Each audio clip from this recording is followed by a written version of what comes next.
Bismillahirrahmanirrahim. Assalamualaikum warahmatullahi wabarakatuh. Alhamdulillahi ala ihsani wa syukru lahu ala taufiqihi wa amtinani. Asyhadu an la ilaha illallah wahdahu la syarika lahu ta'ziman li sya'nih wa asyhadu anna Muhammadan abduhu wa rasuluh da'ila ridwanih. Allahumma salli alaihi wa ala alihi wa ashabihi wa ikhwanih.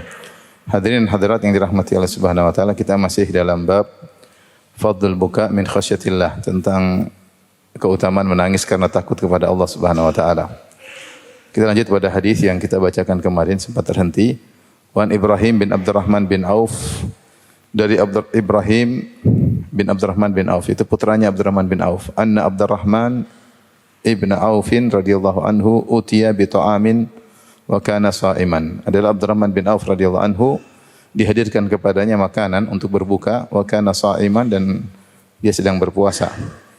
Maka kemudian Abdurrahman bin Auf mengingat tentang Mus'ab bin Umair, maka beliau berkata, faqala qutila Mus'ab bin Umair radhiyallahu anhu, terbunuh Mus'ab bin Umair radhiyallahu anhu, wa huwa khairun minni, dan dia lebih baik dariku. Falam yujad lahu ma yukaffanu fihi illa burdah, maka tidak didapatkan baginya dari hartanya yang cukup untuk mengkafankannya kecuali burdah, yaitu selembar kain yang dia pakai ya. In guttiya biha ra'suhu badat rijlahu, kalau burdah tersebut, kain tersebut digunakan untuk menutup kepalanya, maka akan kelihatan kedua kakinya. Wa in guttiya biha rijlahu, jika digunakan burdah kain tersebut untuk menutup kedua kakinya, bada ra'suhu, maka terbuka kepalanya. Thumma busita lana minad dunya ma busit, kemudian dibukakan bagi kita dunia apa yang telah dibukakan. Qala, atau Abdurrahman bin Auf berkata, u'tina minad dunya ma u'tina, kita diberikan dunia dengan apa yang telah diberikan kepada kita. Qad khashina an nakuna hasanatuna, qad khashina an takuna hasanatuna ujjilat lana. Sungguh kami khawatir bahwasanya dunia yang dibukakan bagi kita tersebut adalah ganjaran yang dari surga yang disegerakan di dunia. Thumma ja'ala yabki hatta taraka ta'am. Kemudian Abdurrahman mulai menangis hingga akhirnya dia tidak jadi berbuka. Hadis riwayat Al-Imam Al-Bukhari. Hadis ini diriwayatkan oleh Ibrahim bin Abdurrahman bin Auf, yaitu putra dari Abdurrahman bin Auf ya. Adapun Abdurrahman bin Auf sebagaimana kita ketahui adalah salah seorang dari ahadul asyarah al-mubasysyirin bil jannah, 10 orang yang dijamin masuk surga. Adapun istrinya adalah Ummu Kulthum bintu Uqbah bin Abi Mu'aid. Abdurrahman bin Auf punya istri, ya, di antaranya Ummu Kulthum binti Uqbah bin Abi Mu'aid. Uqbah bin Abi Mu'aid inilah yang telah ketika Nabi SAW salat di Ka'bah ketika sebelum berhijrah, kemudian dia mengambil isi perut unta, kemudian diletakkan di atas pundak Nabi SAW, sehingga Nabi SAW sujud terus, tidak bergeming dari sujudnya karena kotoran banyak di atas pundak beliau, sampai datang Fatimah akhirnya membersihkan kotoran tersebut. Ya, kemudian setelah Rasulullah mendoakan keburukan baginya, kata Rasulullah SAW, Allahumma alaika bi Quraisy, ya Allah hancurkanlah Quraisy. Kemudian dia menyebutkan di antaranya Uqbah bin Abi Mu'aid, hancurkanlah Uqbah bin Abi Mu'aid, dan akhirnya dia tewas dalam perang Badar. Ternyata dia punya putri namanya Ummu Kulthum. Ya, Ummu Kulthum ini termasuk muslimah yang berhijrah di awal kali, dan dia menikah dengan Abdurrahman bin Auf dan punya anak namanya Ibrahim. Para ulama khilaf tentang Ibrahim ini, dia sahabat atau bukan. Karena dia dilahirkan di zaman Nabi SAW. Apakah dia dihitung sahabat atau bukan? Namun banyak ulama merajihkan Ibrahim bin Abdurrahman bin Auf bukanlah sahabat, tapi adalah senior tabi'in. Meskipun dia dilahirkan di zaman Nabi, namun dia tidak sempat bersahabat dengan Nabi SAW.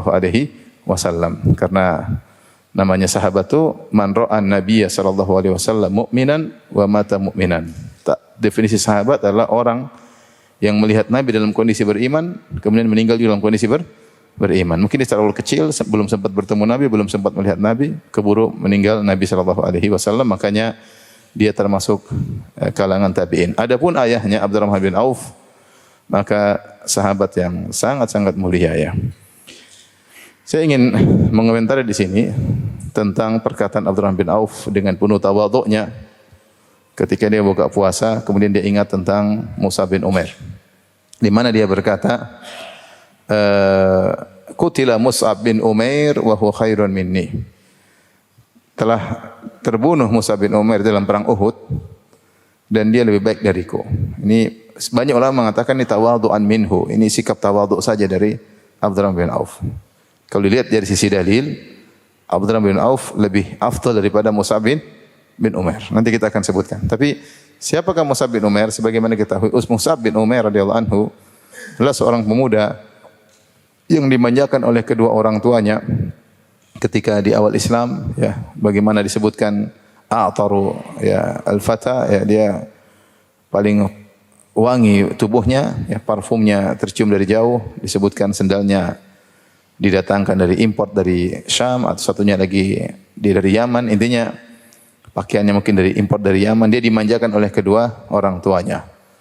Sampai akhirnya ketika dia masuk Islam, maka kedua orang tuanya merubah sikap, maka dia diboikot. Segala pemberian diberhentikan sampai akhirnya dia pun hidup sangat miskin. Yang pakaiannya tadinya necis, pakaian seorang pemuda yang parfumnya luar biasa, akhirnya dia pakai, diriwayatkan dalam satu riwayat, pakai pakaian yang ditambal-tambal. Kemudian tadinya kulitnya sangat halus, maka menjadi kulit bersisik. Dalam satu riwayat Nabi SAW ketika melihat Mus'ab dalam kondisi demikian, maka Rasulullah pun menangis. Mengingat bagaimana kondisinya sebelum masuk Islam dibandingkan dengan sudah masuk Islam. Namun Mus'ab bin Umair luar biasa. Dia termasuk sahabat yang pertama kali yang diutus oleh Nabi SAW untuk berdakwah di kota Madinah. Sehingga sebelum Rasulullah berhijrah, dia duluan pergi ke kota Madinah, kemudian dia berdakwah, dan akhirnya semua orang masuk Islam di kota Madinah, atau mayoritas orang masuk Islam di kota Madinah dengan sebab siapa? Mus'ab bin Umair, ya. Orangnya kalau kita baca sejarahnya, bagaimana orangnya supel, pandai bergaul. Kenapa? Dia pernah kaya. Dia pernah apa? Kaya. Sehingga dia tahu menghadapi orang kaya. Dan dia juga pernah sangat miskin. Dia tahu juga menghadapi orang miskin. Kemudian dia ahli Quran. Karena itu Nabi SAW memuliakan dia ketika perang Uhud, maka bendera Muhajirin yang pegang Mus'ab bin Umair radhiyallahu taala anhu. Dan Mus'ab inilah yang dikatakan kalau dia sudah memakai baju perang, dia fisiknya seperti Nabi SAW. Kalau sudah pakai baju apa? Perang. Sehingga ketika ada yang membunuh Mus'ab di perang Uhud, musyrikin menyangka telah membunuh Nabi SAW. Sehingga mereka mengatakan, Qutila Muhammad, telah terbunuh Muhammad. Padahal yang terbunuh maksudnya siapa? Mus'ab bin Umair radhiyallahu ta'ala anhu. Akhirnya ketika selesai perang Uhud, maka Rasulullah SAW pun menguburkan Mus'ab bin Umair, namun kondisinya sangat menyedihkan. Yang tadinya kaya raya luar biasa, ternyata tidak ada dunia yang dia miliki sama sekali. Hanya membawa sebuah kain, yang kain tersebut kalau dibuat nutup kepalanya, maka kakinya kelihatan. Dia tidak cukup untuk kain kafan. Tidak ada yang dia bawa, bahkan untuk kain kafan saja tidak ada. Benar-benar dunia dia tidak punya sama sekali. Kalau tutup kakinya, maka kepalanya kelihatan. Maka Rasulullah SAW mengatakan tutup kepalanya dan taruh tumbuhan idkhir, yaitu ditutup dengan tumbuhan di bagian kakinya. Inilah yang menjadikan Abdurrahman bin Auf menangis. Karena dia bandingkan kondisi Mus'ab bin Umair dengan dirinya. Mus'ab bin Umair menurut Abdurrahman bin Auf pahalanya sempurna. Kenapa pahalanya sempurna? Karena dunia tidak diberikan kepada dia sama sekali. Dan sebagian sahabat fikihnya seperti itu. Mereka mengatakan siapa yang tidak dapat dunia sama sekali, maka pahalanya sempurna di akhirat. Yang dibukakan dunia, ini problem. Yang dibukakan dunia, apakah dunia yang dibukakan ini adalah ganjaran yang disegerakan, sehingga nanti ganjaran di akhirat berkurang? Sebagian sahabat memahami demikian, sehingga mereka waspada. Karena itulah para ulama menyebutkan seperti Khadijah radhiyallahu ta'ala anha, dia mulia di antara istri-istri Nabi yang lain, ditinjau juga dari sisi ini. Benar, banyak sisi yang menjadikan Khadijah mulia dibandingkan istri-istri Nabi yang lain, di mana anak-anak semua dari Khadijah, kecuali Ibrahim dari Maria. Kemudian yang membantu Nabi dengan seluruh hartanya adalah Khadijah. Ya, itu cinta pertama Nabi SAW, Khadijah. Manusia pertama kali masuk Islam adalah apa? Khadijah. Namun di antara hal yang menjadikan dia mulia dibandingkan yang lain, dia meninggal dalam kondisi tidak ada dunia dia miliki.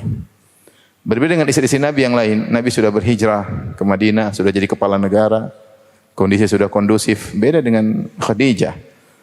meninggal di saat Nabi benar-benar diintimidasi oleh kaum musyrikin. Sehingga sebagian mengatakan Allah sempurnakan pahalanya karena tidak ada dunia yang dia bawa sama sekali, ya.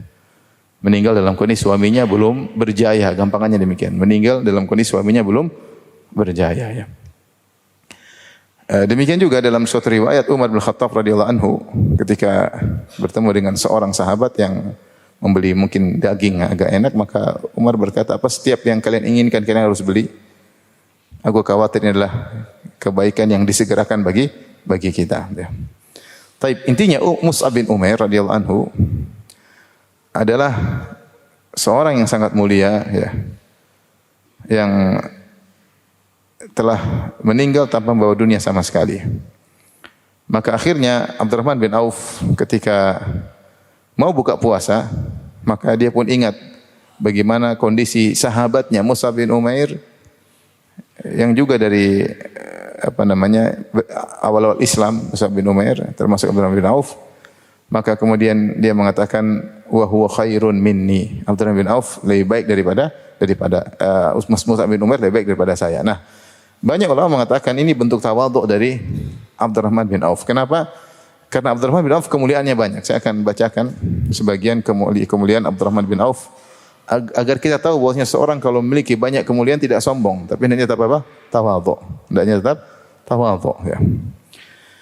Di antaranya Abdurrahman bin Auf adalah termasuk orang-orang yang awal masuk Islam, ya. Dia masuk Islam lewat tangan Abu Bakar As-Siddiq radhiyallahu taala anhu.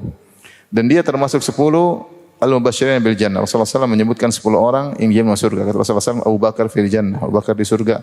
Umar fil jannah, Umar di surga. Utsman fil jannah, Utsman di surga. Ali fil jannah, Ali di surga. Abdurrahman bin Auf di surga. Zubair bin Awam di surga. Kemudian Talha bin Ubaidillah di surga. Siapa lagi? Sa'id bin Zaid di surga. Sa'ad bin Abi Waqqas di surga. Abu Ubaidah bin Jarrah di surga. 10 orang. Rasulullah sebutkan dengan nas semuanya di surga. Jadi dan ini tidak disebutkan tentang Mus'ab bin Umair radhiyallahu anhu, ya, tetapi al-mubasysyirin bil jannah 10 orang disebutkan secara beriringan, di antaranya Abdurrahman bin Auf. Dan Abdurrahman bin Auf, ya, termasuk orang-orang yang pertama kali berhijrah, termasuk orang pertama kali masuk Islam. Sehingga ketika terjadi perselisihan antara Khalid ibn Walid dengan Abdurrahman bin Auf dalam suatu permasalahan, maka Khalid bin Walid mencela Abdurrahman bin Auf. Kita tahu Khalid bin Walid seperti apa? Luar biasa pahlawan yang Nabi memberi julukan kepada dengan pedang Allah. Ketika perang Mu'tah, di mana 3 umara, 3 panglima meninggal semuanya, ya. Yang pertama adalah Zaid bin Harithah, kemudian Ja'far bin Abi Thalib meninggal dunia, kemudian Abdullah bin Rawahah. Maka ketika itu para peserta perang Mu'tah sepakat untuk mengangkat Khalid bin Walid sebagai panglima. Nabi SAW di kota Madinah tidak ikut perang. Rasulullah SAW bercerita kepada para sahabat, sungguh kawan kita yang pertama Zaid bin Harithah, kutila Zaid syahidan istaghfiru lahu. Sungguhnya Zaid telah meninggal mati syahid, mohon ampunan buatnya. Kemudian ketika Ja'far meninggal, Rasulullah berkata, kutila Ja'far syahidan istaghfiru li akhikum. Sungguhnya Ja'far bin Abi Thalib meninggal dunia, mohon ampunlah buat dia. Kemudian kutila Abdullah bin Rawahah syahidan, Abdullah bin Rawahah meninggal dunia, maka mohonlah ampunan untuknya. Rasulullah tidak menunjuk amir yang keempat. Ketika Rasulullah SAW menunjuk 3 aja. Kalau Rasulullah ini perang karena musuh banyak dan sementara kaum muslimin cuma 3.000, maka Rasulullah tunjuk 3 panglima. Sehingga perang tersebut dengan Jaisyul Umara. Karena baru sekali Rasulullah SAW perang nunjuk 3 panglima. Karena kemungkinan akan terbunuh ada. Kalau ini mati maka ganti ini. Kalau ini mati maka ganti ini. Ternyata 3-3-nya mati. Rasulullah SAW tidak menunjuk orang yang keempat. Namun pasukan perang yang ada di Mu'tah yang kira-kira 1.100 kilo dari kota Madinah, di negeri Syam, sepakat mengangkat Khalid menjadi panglima. Ketika itu Rasulullah SAW berkata, Rasulullah cerita dari Madinah, فَأَخَذَ الرَّايَةِ سَيْفٌ مِنْ سُيُفِ Maka bendera peperangan diambil oleh siapa? Pedang Allah. Maksudnya siapa? Khalid bin Walid. Khalid bin Walid ketika bermasalah dengan Abdurrahman bin Auf, Rasulullah marah dan tegur Khalid. Rasulullah berkata, "La tasubbu ashabi." Jangan kalian celah sahabatku. Maksudnya jangan celah Abdurrahman bin Auf. Kalian semua sahabatku, tapi ini sahabat spesial karena dia awal-awal masuk Islam. Kata Nabi sallallahu alaihi wasallam, "Walladzi nafsu Muhammadin biyadihi, law anna ahadakum anfaqa mithla Uhudin dhahaban ma balagha mudda ahadim wala nasifahu." Seandainya salah seorang dari kalian yang Khalid bin Walid atau yang semisal yang masuk Islam belakangan. Khalid bin Walid masuk Islam mungkin tahun 8 Hijriah atau tahun 7 Hijriah. Yang belakangan. Kalau salah seorang dari kalian punya emas sebesar gunung Uhud, kemudian diinfakkan di jalan Allah, tidak akan sama dengan infaknya Abdurrahman bin Auf meskipun hanya 1 genggam, 2 genggam gandum atau 1 genggam gandum. Ini menunjukkan kemuliaan Abdurrahman bin Auf. Artinya dia mengamalkan amalan sedikit, pahalanya luar biasa. Tidak ada bandingnya dengan Khalid yang menginfakkan 1 gunung Uhud. Kenapa? Karena perintis tetap terbaik. Pionir tetap yang terbaik. Pelopor tetap yang terbaik. Maka berarti Abdurrahman bin Auf adalah sahabat yang spesifik di sisi Nabi SAW. Sampai Abdurrahman bin Auf saja tidak bisa dibandingkan dengan Khalid bin Walid yang merupakan pedang Allah Subhanahu wa taala. Ini di antara dalil tentang keutamaan Khalid bin Walid. Dan Khalid bin Walid salah satu peserta perang Badar yang Rasulullah SAW pernah memuji para peserta perang Badar. Rasulullah berkata, "I'malu ma syi'tum faqad ghafartu lakum." Wahai peserta perang Badar, lakukan apa yang kalian lakukan, sungguh aku telah mengampuni kalian. Artinya kalau mereka terjerumus dalam dosa tetap diampuni oleh Allah. Kenapa? Karena mereka telah melakukan ibadah yang luar biasa, yaitu perang Badar. Dan Abdurrahman bin Auf termasuk sahabat dari 1.400 orang sahabat yang berjalan bersama Nabi untuk umrah pada tahun 6 Hijriah. Akhirnya umrah tersebut gagal, di mana para sahabat membaiat Nabi di bawah Sajaratul Ridwan, yang Allah berfirman, "Laqad radhiyallahu 'anil mu'minin idh yubayyi'unaka tahta asy-syajarah." Sungguh Allah telah meridai orang-orang beriman yang membaiat engkau di bawah sebuah pohon. Nabi mengatakan, semua yang membaiatku di bawah pohon ini tidak ada yang masuk neraka. Semuanya masuk apa? Surga. Di antara mereka adalah Abdurrahman bin Auf. Di antara keutamaan Ibnu Auf radhiyallahu anhu, beliau berhijrah 2 kali. Beliau pernah berhijrah ke negeri Habasyah dan juga pernah berhijrah ke Madinah. Dan hijrah ke Madinah, beliau meninggalkan seluruh kekayaan beliau. Dari kaya luar biasa, saudagar kaya raya, kemudian tiba-tiba miskin mendadak di kota Madinah. Ya. Namun akhirnya beliau menjadi kaya lagi. Ini perjuangan luar biasa dari Abdurrahman bin Auf. Dan di antara yang menakjubkan, beliau di antara 2 orang yang Rasulullah SAW pernah sholat di belakangnya. Rasulullah SAW pernah bermakmum kepada Abdurrahman bin Auf dan juga kepada Abu Bakar. Jadi suatu hari ketika para sahabat pergi ke perang Tabuk, di tengah perjalanan Rasulullah SAW ketika itu menjelang subuh, Rasulullah SAW pergi ditemani oleh sahabat yang lain ingin buang hajat. Rasulullah terlambat datang dan akhirnya waktu subuh sudah masuk. Dan para sahabat ingin melaksanakan sholat subuh di awal waktu. Mereka tidak tahu Rasulullah bakalan datang atau tidak, mungkin terlambat ada keperluan, ya, khawatir juga nanti waktu lewat. Akhirnya mereka sholat. Imamnya siapa? Abdurrahman bin Auf. Ternyata Nabi SAW datang telat. Rasulullah SAW masuk di rakaat kedua. Rasulullah rakaat kedua selesai, salam. Ternyata ada Nabi. Mereka subhanallah, mereka kaget. Nabi jadi makmum. Terus Nabi SAW selesaikan rakaat kedua, Rasulullah SAW mengatakan, ahsantum, kalian sudah benar ya. Artinya para sahabat ketika itu ridho Abdurrahman bin Auf yang menjadi apa? Imam. Dan Nabi pun ridho menjadi makmum di belakang Abdurrahman bin Auf. Berbeda dengan ketika Abu Bakar ketika jadi imam, baru awal, Rasulullah SAW datang. Maka Rasulullah SAW suruh Abu Bakar teruskan, tapi Abu Bakar As-Siddiq akhirnya mundur dan Rasulullah jadi apa? Imam, ya. Rasulullah jadi imam dan akhirnya Abu Bakar meneruskan jadi Bilal bagi Nabi sallallahu alaihi wasallam, ya.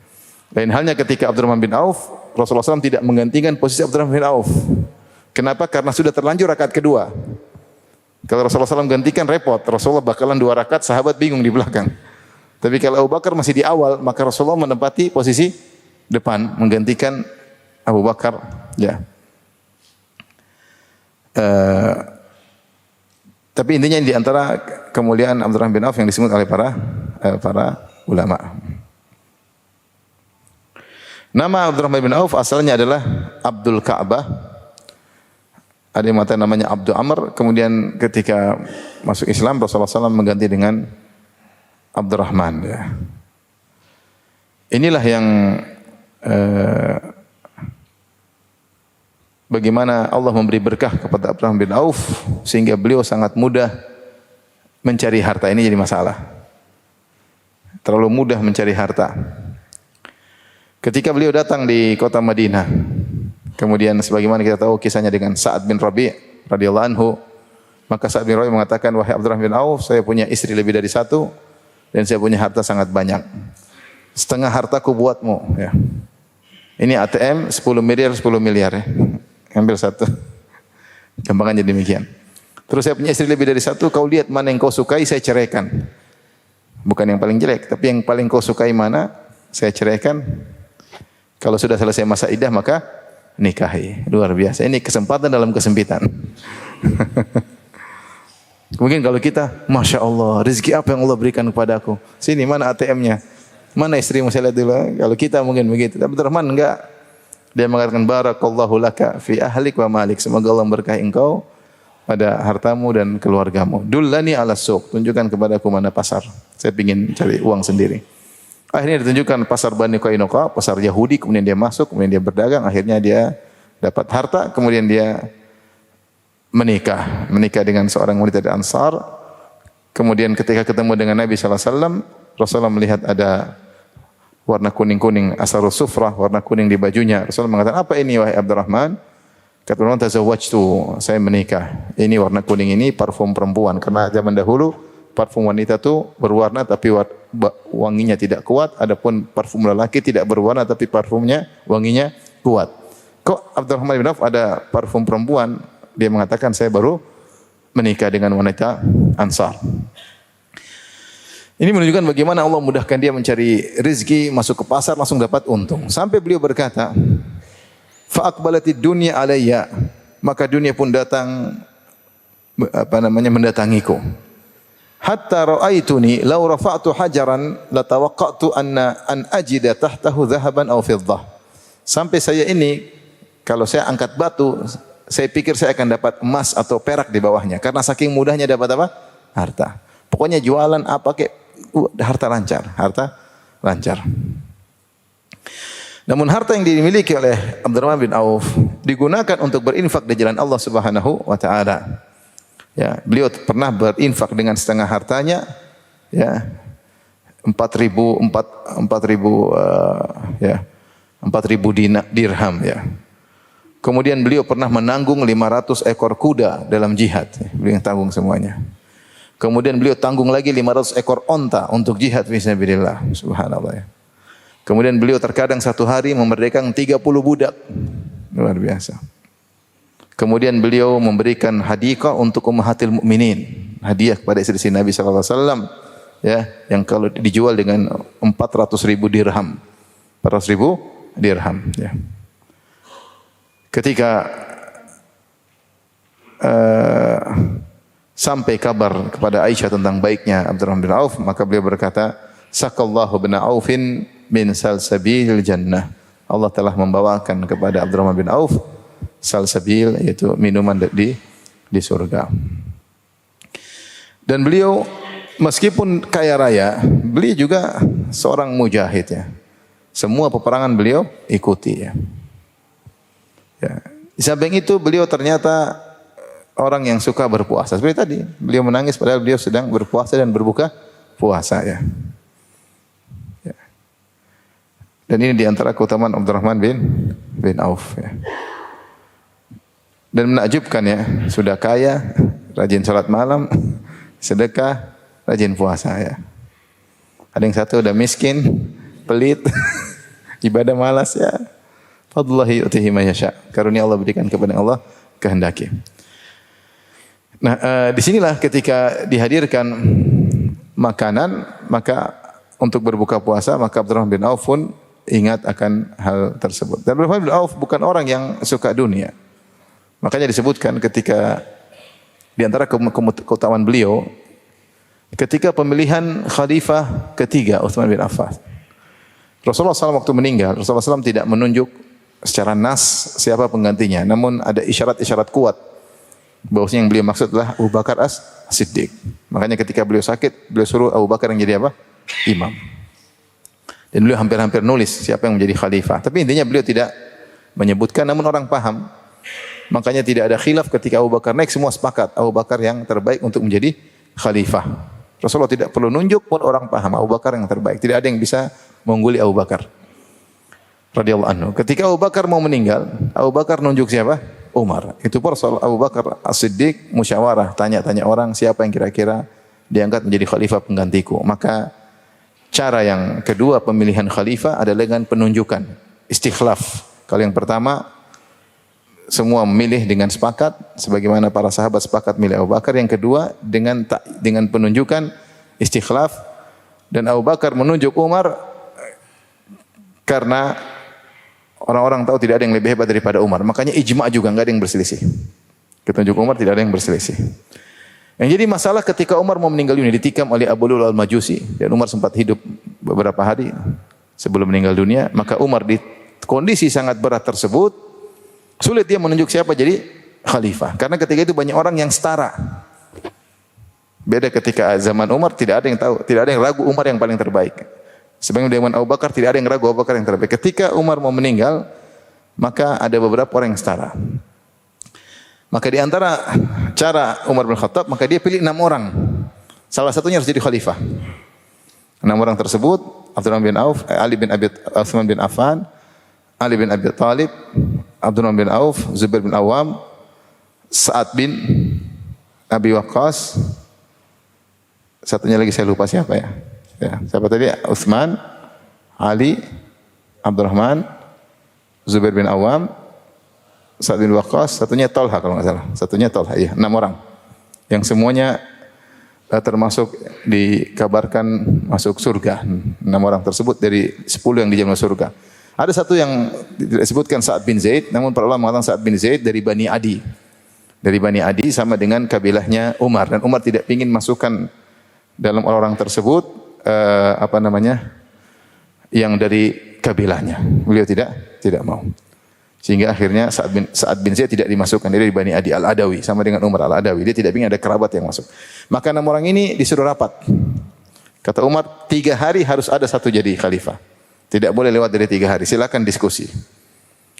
Kemudian Umar menyuruh Suhaib Ar-Rumi untuk jadi imam. Lihat caranya Umar. Suhaib engkau jadi imam. Karena kalau dari 6 orang ini jadi imam, nanti kayaknya Umar condong kepada ini yang jadi imam, berarti ini yang ditunjuk oleh Umar. Makanya 6 orang ini enggak boleh jadi imam sementara Umar sakit. Pihak keluar orang ke-7 dijadikan imam, yaitu Suhaib Ar-Rumi. 6 orang silakan berdiskusi. Kemudian Umar hadirkan Abdullah bin Umar anaknya. Abdullah bin Umar anaknya, jika terjadi perselisihan maka hendaknya mereka berhukum kepada Abdullah bin Umar. Misalnya apa? Ternyata 3-3. 2 kubu, 3-3, maka yang jadi hakim Abdullah bin Umar. Kemudian Umar berkata, wahai kalau mereka tidak sepakat, wahai Abdullah bin Umar anakku, dan Abdullah bin Umar tidak punya urusan. Umar tidak mau keluarganya menjadi khalifah sama sekali. Bahkan kabilahnya Al-Adawi tidak mau. Kata Umar, kalau ada perselisihan, pilihlah grup yang ada Abdurrahman bin Auf. Pilihlah grup yang ada Abdurrahman bin Auf. Karena Umar tahu betapa sering Umar berdiskusi sama Abdurrahman bin Auf. Ketika memilih panglima, ketika banyak hal, Umar tahu bagaimana kecerdasan Abdurrahman bin Auf. Tapi masuklah mereka 6 orang. Berarti ini orang terbaik, karena di antara seluruh sahabat yang dipilih oleh Umar cuma berapa? 6. Ketika mereka rapat, Abdurrahman bin Auf mengatakan, sudah, kita ber-6, salah satu menunjuk yang lainnya, biar jadi 3 calon aja. Kata Talha, intinya Zubair mengatakan, saya pilih Ali, saya mundur. Sa'ad bin Waqqas mengatakan, saya pilih Abdurrahman bin Auf. Kemudian Talha mengatakan saya pilih Utsman. Dari 6 tinggal 3. Siapa aja? Utsman, Ali, Abdurrahman bin Auf. Sebenarnya isyarat dari Umar Abdurrahman, karena kata Umar kalau ada perselisihan pilih kelompok yang di situ ada Abdurrahman bin Auf. Abdurrahman mengatakan enggak. Sudah tinggal kalian berdua katanya. Ali atau Utsman. Ali atau Utsman. Jadi menunjukkan dia mundur dari tidak mau jadi khalifah. Beliau tidak mau sama sekali. Padahal kalau ada kesempatan dia ada kesempatan. Karena perkataan dia yang ide dia selalu dipakai. Dia yang bilang sudah kita pilih 3 aja, tunjuk. Tinggal mereka bertiga, kata Umar, Utsman, kata Abdurrahman bin Auf, sudah kalian berdua aja. Akhirnya diskusi, akhirnya Abdurrahman bin Auf yang memilih Utsman yang menjadi apa? Khalifah. Setelah beliau bertanya kepada banyak orang, ternyata tidak bisa dibandingkan antara pemilih Ali dengan memilih Utsman, lebih banyak yang memilih siapa? Utsman. Akhirnya Utsman menjadi khalifah. Tapi maksud saya ini di antara keutamaan Abdurrahman bin Auf, beliau tidak mau jadi apa? Khalifah.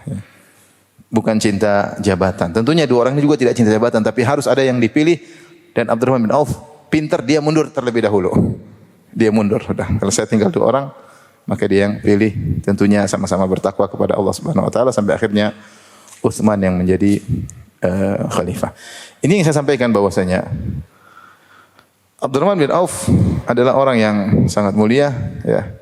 Namun dia berkata, Mus'ab khairun minni. Mus'ab lebih baik daripada aku. Kalau kita lihat dalil-dalil, seakan-akan Abdurrahman bin Auf lebih hebat daripada Mus'ab. Namun demikianlah seorang yang telah mencapai kedudukan yang tinggi, makanya dia tawadhu, ya. Hendaknya dia tawadhu. Lihatlah Abu Bakar As-Siddiq ketika dia dijadikan khalifah, dia mengatakan, inni wullitu alaikum walastu bi khairikum. Aku telah diangkat oleh kalian menjadi wali dan aku bukan yang terbaik di antara kalian. Padahal enggak. Yang terbaik siapa? Abu Bakar As-Siddiq. Tapi dia dengan tawadhu dia mengatakan walastu bi khairikum. Aku bukan orang terbaik di antara kalian. Para sahabat demikian. Mereka tidak memandang diri mereka hebat, ya. Mereka tawadhu. Bukan memamerkan kehebatan mereka sama sekali. Ini Abdurrahman bin Auf, maka akhirnya ketika beliau mengingat tentang apa yang dialami oleh Musa bin Umair, maka beliau pun menangis karena takut. Takut apa? Kata beliau, khashina an takuna hasanatuha qad ujjilat lana. Aku khawatir ganjaran di surga dipotong oleh Allah, didahulukan di dunia dengan diberikan apa? Kenikmatan dunia. Itu yang dikhawatirkan. Padahal Abdurrahman bin Auf seluruh harta yang Allah bukakan bagi dia untuk fisabilillah, paham? Bukan untuk foya-foya. Tapi tadi 500 ekor onta, 500 kuda, 4.500 hartanya, 400.000 dirham, kasih. Itu uangnya pun masih banyak. Sampai dalam Fathul Bari disebut, saya lupa, tapi di Fathul Bari disebutkan ketika dihitung warisan, dia punya istri ada 4, kemudian masing-masing ini dapat sekian. Maka dihitunglah sepersekian istrinya, itu sudah banyak. Jadi setiap istrinya dapat warisan sekian. Padahal istri itu dapatnya 1/8, paham? 1/8 dibagi 4. Berarti masing-masing istri 1/32 dari harta Abdurrahman bin Auf. 1/32 itu sudah sangat banyak. Berarti warisan yang dia tinggalkan sangat banyak sekali. Sampai sebagian ulama mencoba menghitung. Artinya dia sudah bersedekah dengan habis-habisnya, dia pun masih banyak yang dia sisakan. Karena dia bilang kalau saya angkat batu aja dapat emas. Kita udah angkat batu, udah congkel, sudah cabut, dapatnya singkong. Itu pun jual kurang laku, ya. Dan dia pun tidak sombong sampai disebutkan dalam riwayat ketika beliau tawaf. Ada ketika dia tawaf di Ka'bah. Satu doa yang dia ulang-ulang. Allahumma qini syuhan nafsi. Ya Allah, jauhkanlah aku dari sifat pelit. Allahumma qini syuhan nafsi. Jauhkanlah aku sifat pelit. Ada seorang tabi'in bingung, ini siapa orang ini? Tawaf doanya cuma itu. Ya Allah, jauhkanlah sifat pelit. Disangka orang pelit. Disangka orang pelit. Ternyata orang sangat-sangat dermawan. Artinya dia sudah dermawan luar biasa, dia merasa dirinya masih apa? Pelit. Ini kita baru sedekah sedikit merasa paling dermawan. Allah musta'an. Itulah bedanya kita dengan sahabat. Beda tipis, tinggal dibalik. Ya, ini pun dia tidak sombong sama sekali. Dia bilang Mus'ab lebih baik daripada saya. Atau mungkin dia mandang dari sisi lain. Intinya inilah Abdurrahman bin Auf. Yang buat dia menangis, dia khawatir pahalanya dikurangi. Dengan dibawakan di dunia, dia khawatir pahalanya di surga dikurangi. Dan ini pendapat sebagian sahabat ya. Ibnu Hajar menyebutkan sahabat, karena jadi sahabat itu ada dua mazhab. Sebagaimana orang-orang soleh ada dua model. Ada yang hidup dengan kekayaan, tentu dengan bertakwa kepada Allah. Seperti nabi-nabi yang kaya, seperti Nabi Ibrahim alaihissalam ya. Tamunya aja dipotongin apa? Sapi. Berarti dia berat uangnya adalah. Kemudian misalnya Nabi Daud, Nabi Sulaiman jelas raja, kaya raya ya. Jadi ada nabi-nabi yang kaya, nabi-nabi yang miskin. Seperti Nabi Zakaria, Nabi Yahya, Nabi Isa, miskin-miskin. Ya. Demikian juga para sahabat, ada yang kaya raya, Abdurrahman bin Auf, Utsman bin Affan ya. Yang semua harta mereka gunakan di jalan Allah Subhanahu wa taala. Ada yang memilih miskin. Seperti Abu Dzar Al-Ghifari, sebagian sahabat yang hidup dalam kondisi apa? Miskin ya. Sehingga ada dua model di kalangan para sahabat. Sahabat yang tidak ingin dunia banyak, kata Ibnu Hajar rahimahullah, mereka punya dua alasan. Alasan pertama, mereka takut itu dunia yang disegerakan bagi mereka. Sehingga mereka memilih hidup sangat sederhana, padahal mereka mampu karena mereka ingin pahala mereka sempurna di akhirat. Ini pertama. Yang kedua, mereka takut hisab yang panjang. Mereka takut hisab yang panjang. Inilah yang menjadikan mereka tidak tenggelam dalam dunia. Nanti insyaallah kita bahas lain tentang bab zuhud. Tapi mau saya niatnya bagaimana orang sehebat Abdurrahman bin Auf ya, dia pun menangis karena hal ini. Dia mengatakan khasyina an takuna hasanatuna qad ujjilat lana. Kami khawatir harta yang dibawakan oleh Allah kepada kami adalah bagian dari pahala surga yang disegerakan kepada kita sehingga pahala surga berkurang. Sebagian isyarat dalam hadis, sebagian hadis mengisyaratkan akan hal ini. Kata Nabi SAW, sungguhnya para mujahidin, kalau mereka mengambil ghanimah, faqad ta'ajjalu thulutsai al-ajr. Sungguhnya para mujahidin, kalau mereka perang dan mereka mengambil ghanimah, mereka telah menyegerakan 2/3 pahala. Artinya pahala mereka dari 100% tinggal 33%. Sisanya mereka ambil untuk dunia. Untuk ambil dunia ya. Tentu ada pembahasan tentang hadis ini, tapi maksudnya ini adalah salah satu yang dikhawatirkan oleh para sahabat ya. Dikhawatirkan oleh para sahabat.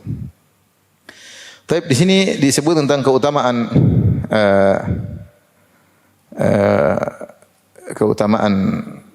menangis karena Allah Subhanahu wa taala, karena takut pahala dikurangi dari pahala akhirat, sebagaimana Abdurrahman bin Auf yang menangis ketika mengingat kondisi Musa bin Umair radhiyallahu taala anhu.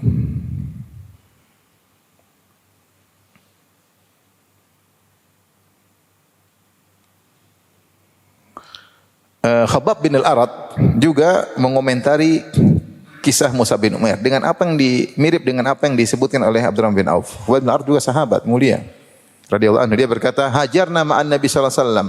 Nuridu wajah Allah." Kami berhijrah bersama Nabi menuju Madinah, kami mencari wajah Allah. Fa waqa ajruna 'ala Allah taala. Dan kami dapat pahala dengan berhijrah tersebut. Fa minna man madha lam ya'kul min ajrihi syai'an. Di antara kami yang meninggal dan tidak makan dari pahalanya sama sekali. Jadi pahala hijrah tidak berkurang sama sekali. Kenapa meninggal dunia? Minhum Musa bin Umair. Di antaranya yang pahalanya tidak berkurang sama sekali adalah Musa bin Umair. Qutila yauma Uhudin wa taraka namirah. Dia meninggal dalam kondisi dibunuh, mati syahid dalam perang Uhud dan tidak meninggalkan kecuali hanya selembar kain. Kalau ditutup kepalanya terlihat kakinya, kalau tutup kakinya terlihat kepalanya. Maka Rasulullah pun menyuruh kami untuk menutup kepalanya dan kami taruh tumbuhan idkhir di bagian kakinya. Ini model pertama. Pahalanya sempurna, tidak berkurang sama sekali seperti Musa bin Umair. Kemudian kata Khabbab bin al-Arat, "Wa minna man aina atlahu thamaratuhu fahuwa yahdibuha." Di antara kami ada yang disegerakan pahalanya, yaitu di dunia dia memetik buah-buahan di dunia, artinya dia mendapatkan harta di dunia. Maka saya bilang tadi, pemahaman sebagian sahabat ada yang tidak mau bertawasuk, berlapang-lapang dalam dunia karena takut pahalanya berkurang. Tapi hadis terakhir tentang bab menangis karena Allah Subhanahu wa taala.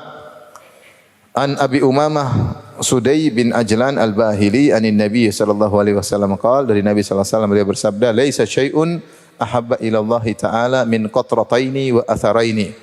Tidak ada perkara yang lebih dicintai oleh Allah daripada dua tetesan dan dua bekas. Dua tetesan, dua bekas. Apa dua tetesan yang paling dicintai oleh Allah? Qatratu dumu'in min khasyatillah. Yaitu tetesan air mata karena takut kepada Allah Subhanahu wa taala. Yang tetesan kedua, wa qatratu damin tuhraku fi sabilillah. Yang satunya lagi tetesan darah yang muncrat ketika perang di jalan Allah Subhanahu wa taala. Dua tetesan yang paling dicintai Allah. Wa amal atharan, adapun dua bekas yang sangat dicintai oleh Allah adalah fa atharun fi sabilillah taala, bekas karena jihad fi sabilillah, misalnya bekas luka, bekas jalan, tapak kaki, bekas karena berjihad dan macam-macam dampak dari berjihad fi sabilillah. Itu Allah suka dengan bekas-bekas tersebut. Wa atharun fi fariidatin min faraidillah taala, dan juga sebab karena bekas karena dampak dari menjalankan ketaatan kepada Allah Subhanahu wa taala. Seperti sebagian orang mungkin salat sampai Rasulullah misalnya hatta tawarram qadamah, kedua kaki beliau bengkak sampai pecah-pecah karena kuatnya apa? Salat. Sebagian orang ada yang begini, ada yang begitu ya. Dia tidak bermaksud begitu tapi terjadi karena saking kuatnya apa? Ibadah. Bekas-bekas seperti itu karena bekas ibadah sangat dicintai oleh Allah Subhanahu wa taala. Yang menjadi perhatian kita di sini adalah Rasulullah SAW mengatakan dua tetesan yang paling dicintai oleh Allah, tidak ada yang lebih Allah cintai daripada dua tetesan tersebut. Yang pertama adalah qatratu dumu'in min khasyatillah. Tangisan karena takut kepada Allah Subhanahu wa taala. Ya. Kemudian kata An-Nawawi rawahu Tirmidzi, hadis riwayat Tirmidzi wa qala haditsun hasanun. Inilah hadis yang hasan. Wa fil babi ahaditsu katsiratun, dan dalil-dalil tentang bab ini tentang keutamaan menangis karena Allah hadisnya banyak. Di antaranya haditsul Irbad bin Sariyah. Hadis Irbad bin Sariyah qala, beliau berkata radhiyallahu anhu, wa adzana Rasulullah sallallahu alaihi wasallam mau'izatan wajilat minhal qulub. Rasulullah SAW pernah memberikan nasihat kepada kami, ujangan yang menjadikan hati kami takut. Wa dharfat minhal uyun, yang membuat kedua mata kami pun menangis. Ya, dan waqad sabaqa fi babin nahyi anil bid'ah, dan penjelasan hadis ini telah berlalu dalam bab larangan dari berbuat bid'ah. Intinya para sahabat ketika disampaikan wajah oleh Nabi SAW, mereka menangis karena takut kepada Allah Subhanahu wa taala. Maka seorang melatih diri untuk menangis kepada Allah. Bangun malam dia salat sambil merenungkan nasibnya di dunia yang masih banyak penuh dengan dosa. Dia sujud sambil dia renungkan, kalau saya mati hari ini saya masuk dalam alam barzah, siapa yang menemaniku? Adakah amal soleh menemaniku? Sambil dia mengingat bagaimana masih banyak hak-hak yang belum bisa saya tunaikan. Insya Allah dengan dia menggerakkan hatinya, dia minta agar dimudahkan menangis, maka dia dapat pahala. Di antara doa, a'udzubika min ainin la tadma. Aku berlindung kepada Engkau ya Allah dari mata yang tidak menangis. Dan seorang berusaha untuk menjadikan suka menangis agar dia mendapatkan keutamaan ini. Karena ini tetesan yang paling dicintai oleh Allah. Seorang menangis karena Allah, terutama dalam kesendirian. Wallahu ta'ala alam bisawab. Demikian saja, insyaallah pekan depan kita lanjutkan bab yang baru. Tapi demikian saja, insyaallah kita lanjutkan bab zuhud pada pertemuan berikutnya. Subhanakallah bihamdik asyhadu an la ilaha illa anta astaghfiruka wa atubu ilaik. Assalamualaikum warahmatullahi wabarakatuh.